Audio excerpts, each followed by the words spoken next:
Hey everyone, Harry here to talk about the decision by another district court judge striking down the administration's interpretation of the Alien Enemies Act. This decision is by Judge Hellerstein in New York, the Southern District of New York, and it is every bit, no, I would say more emphatic than the decision by Judge Rodriguez in the Southern District of Texas, coming to the same conclusion that the administration's interpretation, which you'll recall, is that the members of the gang in the United States constitute, for some reason, a predatory incursion by a foreign country, is all wet and can't be the basis for the people having been shipped down. And of course, they are there now. They have been shipped down.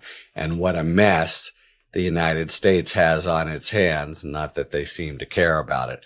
All right. But this opinion by Judge Hellerstein is, first of all, really self-consciously sort of sonorous and emphatic and kind of table thumping about the really fundamental importance of the violation. You know, we've talked about this all the way through even when we were just talking about Abrego Garcia, it seems like not just a constitutional violation, a statutory violation, but a sort of super duper one in the sense that you've had the ultimate kind of totalitarian nightmare of people being seized and thrown in a bus and, you know, winding up in this torture pit in El Salvador.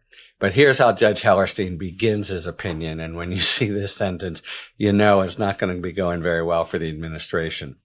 This nation was founded on the self-evident truths that all men are created equal, that they are endowed by their creator with certain inalienable rights, and that among these are life, liberty, and the pursuit of happiness. Declaration of Independence at paragraph 1. Okay, so you can't really stake a stronger claim that we're talking about an issue of fundamental justice here. And he follows through. So he first, before getting to the interpretive puzzle is the wrong word, really, interpretive dead ends of the administration, he finds separately a due process interest as a result of which they can't just be shipped down willy-nilly. Now, that's of a piece with what the Supreme Court already has found, but the administration was in there making the same argument, and he goes methodically through the sort of four-part test. This is really inside stuff, Matthews versus Eldridge, and why, you know, the likelihood of success, irreparable harm, and the like. And it comes down to likelihood of success. It's pretty clear that the harm is irreparable. And you know, indeed, as Judge Zinnes says, every day you're rotting in that hellhole is an instance of irreparable injury, balance of equities, public interest. So it comes down to likelihood of success. And in that sense, it feeds into his interpretation of the interpretation that the administration has proffered, and whether it holds water. And man, oh man, he really gives it to him. I don't know what it's going to be like when the administration tries to defend this in the Supreme Court, but they've basically pulled out a couple obscure dictionaries that include in the definition of invasion the idea basically that you've just, you know, stepped over the line of a sovereign. But Hellerstein has none of it. He goes through the dictionaries. He says an invasion is understood as a hostile entrance upon the right or possession of another, a hostile encroachment anywhere, such as William the Conqueror invaded England. A hostile entrance into the possession of another, particularly the entrance of a hostile army. You know, it's what we think of as an invasion. And it's in that sense kind of part and parcel of the notion of a foreign country. In 1798, there was a valid concern that even if France would come into the country and make trouble, not under the, banner of the French army, nevertheless, that could be tantamount to a declaration of war, which is what you're really supposed to have under the AEA. So, that was back then, but the idea that just a collection, a sort of sundry collection in the country of a few hundred people represents A, an invasion or a predatory incursion, and B, by a foreign country. In fact, just to that point, 2 days ago, there was revealed as a result of FOIA, an intelligence assessment that said, oh, by the way, the Tren de Aragua is not being controlled by Venezuela, notwithstanding that they are advancing in court that it is. It's such a shabby and dishonest administration that way.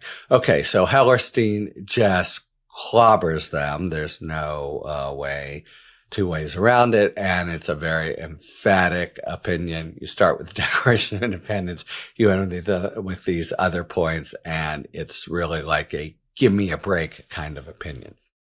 So what happens now? This issue is likely to work its way up to the Supreme Court. There is, besides the Southern District of Texas and now the Southern District of New York, courts in Maryland and Colorado considering it. But how it comes up could matter. So it was interesting on this axis that the Southern District of Texas Court had acted first because they are below the Fifth Circuit Court of Appeals, which is notoriously conservative and sort of isolated that way. The Supreme Court several times last term had to reverse the Fifth Circuit for its excesses of rulings in kind of a really nut-wing conservative way. And in particular, you never know whether they're going to go off on some kind of standing or procedural point.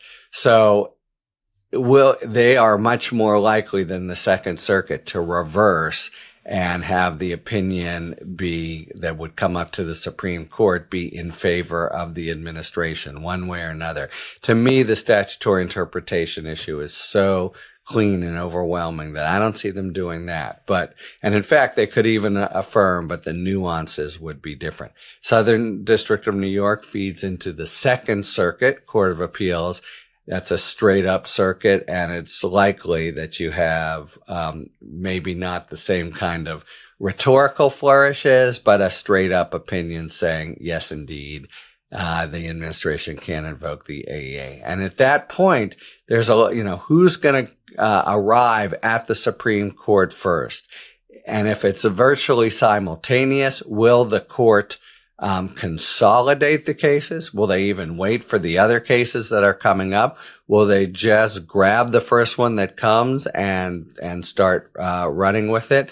Now, presumably, if the administration loses, it'll go again as it always does in this emergency posture. You have to, right away reverse. Why exactly would be a little unclear. Everyone, including the plaintiffs in New York, are detained. They may be detained in the States. They may be detained down in El Salvador. But what's the terrible irreparable injury to the government that would justify emergency relief? Hard to say. But they love doing it. They've done it more than the Obama and Biden administrations combined asked for emergency relief from the Supreme Court, and that's in 110 days. Nevertheless, even if the Supreme Court at that point would grant or not emergency relief, but then probably hear the case on the merits, that means a briefing schedule, that means a methodical oral argument and the like. That to me means it's just going to be part of the next term, which begins first Monday in October. So I see this issue as going out to the Supreme Court. I see it as very going up with a lot of momentum against the administration's interpretation. But at that point, how it works out and whether there are different arguments involved, say if it's gone through the Fifth Circuit having to do with procedural stuff or the like, then it gets a little bit murky to predict. And I think as a practical matter, the vehicle that they accept to decide the issue, what exactly it says, and what court it comes from could be significant. So another court totally clobbers the administration, and justifiably, with or without the high-flying rhetoric. It's a complete nasty, for one, this is Stephen Miller's brainchild to get people out without judicial review, but lawless, for two, misinterpretation of the AEA. And that's now everything that had happened before, recall, with Abrego Garcia was all sort of procedural. Do you do emergency relief early on? But now we're at the meat of the matter. Hellerstein, has granted a preliminary injunction. That's the kind of thing that can be reviewed on the merits. So it's working its way up to the U.S. Supreme Court, and just how and when it gets there might matter for how the court handles it and what sort of arguments are front and center. Talk to you later. Thanks for tuning in. If you enjoyed this video and other Talking Feds content, please take a second to like and subscribe. Talk to you later.